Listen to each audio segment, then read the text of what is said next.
Eduport. Yes, എടാ അതെ നമ്മുടെ എക്സാം ഇതേ ഇവിടെ അടുത്തിട്ടുണ്ട്. വളരെ കുറച്ച് ദിവസങ്ങൾ മാത്രമേ നമ്മുടെ മുന്നിലുള്ളൂ അല്ലേ? അപ്പോൾ എല്ലാവർക്കും എന്താണ് കുറച്ച് സീരിയസ് ആയി തുടങ്ങിയിട്ടുണ്ടാവും. എല്ലാവരും ഒന്ന് സീരിയസ് ആയി തുടങ്ങിയിട്ടുണ്ടാവും.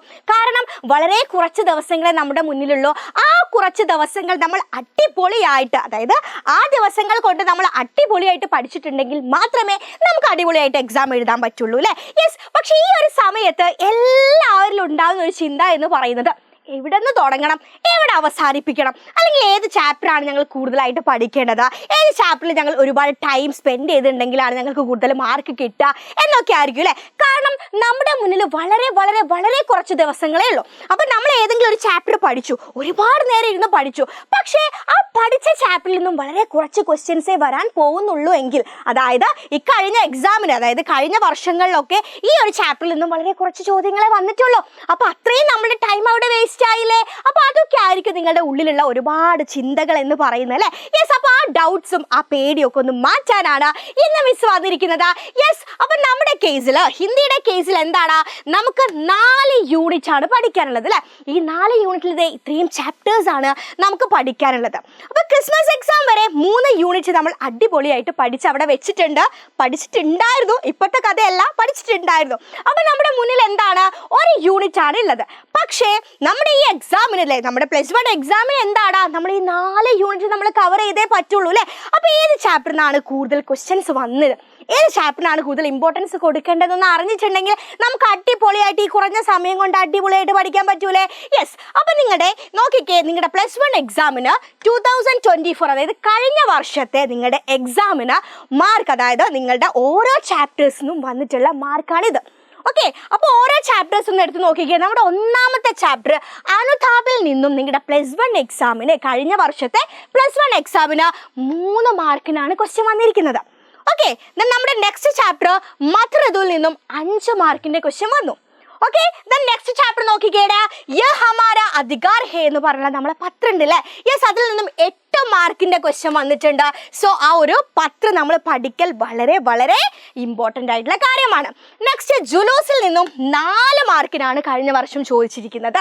ഓക്കെ. അപ്പോൾ ഇതുപോലെ തന്നെയാണ് ഈ വർഷം എന്നല്ല, ഏകദേശം നിങ്ങൾ ഈ ഒരു മാർക്ക് നിങ്ങളുടെ മൈൻഡിൽ ഉണ്ടായിരിക്കണം. ഓക്കെ. നെക്സ്റ്റ് ദോഹയിൽ നിന്നും 4 മാർക്കിന് ചോദിച്ചിട്ടുണ്ട്. ദെൻ നമ്മുടെ ഫിലിം സമീക്ഷ എഴുതാൻ 8 മാർക്ക്. സോ ഒരു ഫിലിം സമീക്ഷ നിങ്ങൾ എന്തായാലും പഠിച്ചു വെച്ചേ പറ്റുള്ളൂ. നിങ്ങൾ എന്താണ് അത് ഓണത്തിന് വന്നു അല്ലെങ്കിൽ ക്രിസ്മസിന് വന്നു എന്ന് വിചാരിച്ചിരിക്കരുത്. ഈ +1 എക്സാമിന്, നമ്മുടെ പബ്ലിക് എക്സാമിനും നിങ്ങൾക്ക് ഒരു സമീക്ഷ എഴുതാൻ ഉറപ്പായിട്ടും ചോദിക്കും. നെക്സ്റ്റ് ചാന്ദ് ഓർ കവി എന്ന് പറഞ്ഞ കവിതയിൽ നിന്നും 3 മാർക്കിനാണ് ക്വസ്റ്റ്യൻ വന്നത്. ഓക്കെ. ദെൻ നെക്സ്റ്റ് ആനന്ദ് കി ഫുൽച്ചെടിയാം. നിങ്ങൾ നോക്കണേ, മൂന്നാമത്തെ യൂണിറ്റിലെ ആനന്ദ് കി ഫുൽച്ചെടിയാൽ നിന്നും 18 മാർക്സ്, 18 മാർക്കിനാണ് കഴിഞ്ഞ വർഷം ക്വസ്റ്റ്യൻ വന്നത്. സോ ഇത്തവണയും നമുക്ക് ഇതുപോലെ പ്രതീക്ഷിക്കാം. അതുകൊണ്ട് എന്ത് ചെയ്യുക, ഈ ഭാഗം നിങ്ങളൊന്ന് കൂടുതലായിട്ട് നിങ്ങളൊന്ന് ശ്രദ്ധിക്കണം. ഓക്കെ. ദെൻ നെക്സ്റ്റ് പത്തർക്കി ബെഞ്ചിൽ നിന്നും 9 മാർക്കിന്റെ ചോദ്യവും ദെൻ അനുവാദം, അതായത് ട്രാൻസ്ലേഷൻ കാര്യങ്ങളൊക്കെ നിങ്ങൾക്ക് ഓർമ്മയുണ്ടല്ലോ, നമുക്ക് എന്തായാലും വരുന്ന ഒരു ക്വസ്റ്റ്യൻ ആണ്. അതിൽ നിന്നും 6 മാർക്കിന്റെ ക്വസ്റ്റ്യൻ ആണ് വന്നിരിക്കുന്നത്. ദെൻ ദുഃഖിൽ നിന്നും 1 മാർക്കിന്റെ ക്വസ്റ്റ്യൻ വന്നു. അപരാധിൽ നിന്നും 6 മാർക്ക്. ദെൻ കഹ്നാ നഹി ആതാ എന്ന കവിതയിൽ നിന്നും 1 മാർക്കിന്. ഈ രീതിയിലാണ് കഴിഞ്ഞ വർഷത്തിൽ നിന്നും ചോദ്യം വന്നിട്ടുള്ളത്. ഓക്കെ. ഇനി നമ്മുടെ ചാപ്റ്റേഴ്സിൽ നിന്ന് കൂടാതെ നമുക്ക് ഒരുപാട് ജനറൽ ആയിട്ടുള്ള ക്വസ്റ്റ്യൻസ് വരും അല്ലേ? ലെക്ചർ, പോസ്റ്റർ, വിജ്ഞാപൻ തുടങ്ങിയ ഒരുപാട് ക്വസ്റ്റ്യൻസ് നമുക്ക് വരും. 24 മാർക്സിനാണ് കഴിഞ്ഞ വർഷം ഈ ഭാഗങ്ങളിൽ നിന്നും ചോദിച്ചിരിക്കുന്നത്. ഓക്കെ. അപ്പോൾ ഇപ്പോൾ ഏകദേശം ഒരു ധാരണ കിട്ടിയല്ലോ ഏതൊക്കെ ചാപ്റ്റേഴ്സിനാണ് നിങ്ങൾ കുറച്ച് മുൻതൂക്കം കൊടുക്കേണ്ടത് എന്നുള്ളത്. അപ്പം നിങ്ങളുടെ മുന്നിൽ ഉണ്ടായിരിക്കേണ്ടത് എന്താണ്, 4 യൂണിറ്റ് നമ്മൾ പഠിച്ചിരിക്കണം. പക്ഷേ ഈ 4 യൂണിറ്റിൽ നിന്നും ഈ രീതിയിലാണ് കഴിഞ്ഞ വർഷം ചോദ്യങ്ങൾ വന്നിട്ടുള്ളത്. സോ അതുപോലെ തന്നെ ആയിരിക്കാം ഈ വർഷവും എന്ന് നമുക്ക് എന്ത് ചെയ്യാം, നമുക്ക് വിശ്വസിക്കാം അല്ലേ, നമുക്ക് പ്രതീക്ഷിക്കാം. സോ ഈ രീതിയിൽ എന്ത് ചെയ്യാം, ഈ കുറഞ്ഞ സമയം കൊണ്ട് അടിപൊളിയായിട്ട് നിങ്ങൾ പഠിച്ചോ, ഉറപ്പായിട്ടും നിങ്ങൾക്ക് എക്സാം സിമ്പിൾ ആയിരിക്കും. സോ നിങ്ങൾ ഇനി ടെൻഷൻ അടിക്കേണ്ട ആവശ്യമൊന്നുമില്ല. ഇമ്പോർട്ടൻസ് കൊടുക്കേണ്ട ചാപ്റ്റേഴ്സ് നിങ്ങൾക്ക് കിട്ടി. ഇനി ഇതിൽ പഠിക്കേണ്ട കാര്യങ്ങളൊക്കെ ഞാൻ തരും. ഓക്കെ. അപ്പോൾ നിങ്ങൾക്ക് പഠിക്കേണ്ട ഇമ്പോർട്ടൻ്റ് ആയിട്ടുള്ള എല്ലാ കാര്യങ്ങളും ഈ ഒരു ചാനലിൽ വീഡിയോസ് ആയിട്ടുണ്ടാവും. സോ നിങ്ങൾ എന്ത് ചെയ്യുക, ഈ ചാനൽ ഒന്ന് സബ്സ്ക്രൈബ് ചെയ്യുക, ദെൻ മാക്സിമം ഫ്രണ്ട്സിന് ഷെയർ ചെയ്യുക. ഓക്കെ. അപ്പോൾ ഇതുപോലെ ഇമ്പോർട്ടൻ്റ് ആയിട്ടുള്ള നിങ്ങൾക്ക് പഠിക്കാൻ, നിങ്ങളുടെ എക്സാമിന് വരാൻ ചാൻസ് ഉള്ള ക്വസ്റ്റ്യൻസിൻ്റെ വീഡിയോസും ഒക്കെ ആയിട്ട് മിസ് വരും.